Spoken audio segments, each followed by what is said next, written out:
नमस्ते दोस्तों। आज मैं बताने जा रहा हूँ, यदि मैं भारत का प्रधानमंत्री होता पर निबंध।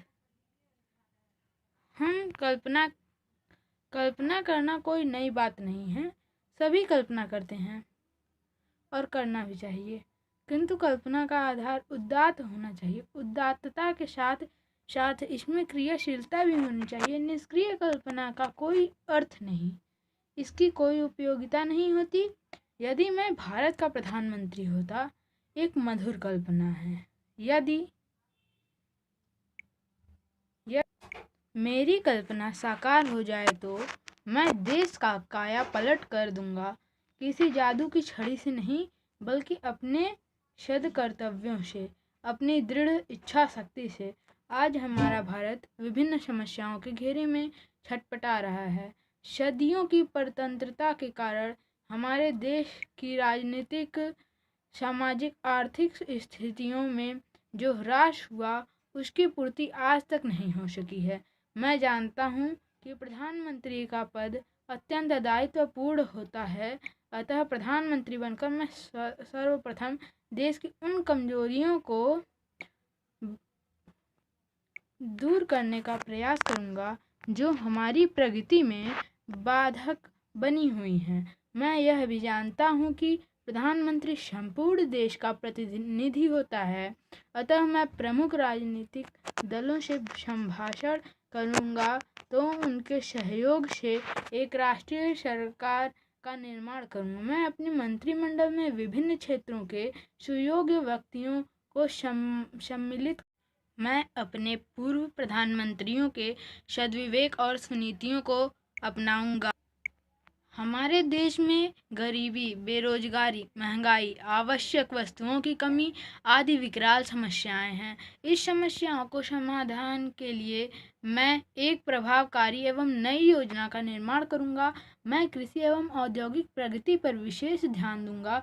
किसान को मैं ऐसी सुविधा दूंगा जिसमें वे अधिक अन्नोत्पादन कर सकें और हमारा देश अन्न के मामले में पूर्णतः निर्भर हो सके। किसान कृषि की नवीन एवं वैज्ञानिक पद्धति अपनाएं। इनके लिए मैं उनके प्रशिक्षण एवं उपयुक्त साधनों की व्यवस्था करूंगा।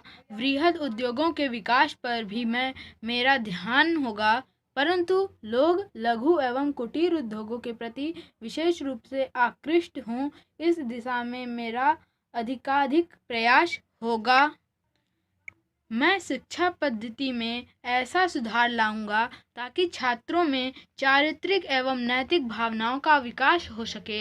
अपनी प्राचीन सभ्यता और सांस्कृतिक तथा गौरवपूर्ण अतीत के प्रति अनुराग हो मेरा इस देश में भी पूर्ण प्रयास होगा।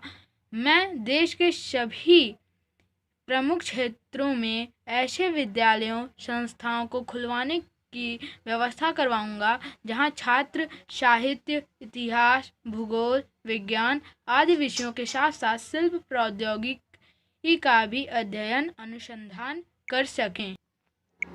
देश के सम्यक विकास के लिए ऊर्जा शक्ति की आवश्यकता होती है। इसके लिए पर्याप्त विद्युत व्यवस्था होनी चाहिए। विद्युत उत्पादन में कोयला, जल और परमाणु शक्ति विशेष रूप से आवश्यक है। हमारे लिए पर्याप्त विद्युत व्यवस्था होनी चाहिए। हमारे भारत में इन शक्तियों का विस्तृत भंडार है। इनके अतिरिक्त और ऊर्जा, गोबर गैस, पवन ऊर्जा आदि शक्ति के अन्य स्रोत हैं। शक्ति के इन सभी स्रोतों का मैं समुचित उपयोग करवाऊंगा। देश की बाह्य सुरक्षा को सुदृढ़ करने के लिए मैं सेना के तीनों अंगों स्थल, वायु एवं जल को अत्याधुनिक आयुधों एवं उपकरणों से सुसज्जित करूंगा। आंतरिक शांति एवं सुरक्षा के लिए मैं पुलिस बल को समृद्ध करूंगा। इनके साथ ही विद्यालयों एवं महाविद्यालयों में सैन्य शिक्षा NCC अनिवार्य करवा दूंगा। अब मैं आपको बताने जा रहा हूँ इसका एडवर्टाइजमेंट।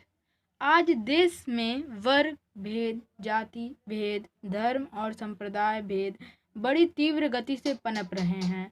देश की इन विकृतियों को दूर करने के लिए मैं समाज के सभी वर्गों के लिए समान नागरिक संहिता बनाऊंगा। मैं जातिगत पिछड़ेपन को आरक्षण का आधार बनाए रखूंगा। सभी वर्ग के लोगों को उनकी योग्यता एवं कार्य क्षमता के अनुसार काम या सेवा का अवसर प्रदान करवाऊंगा।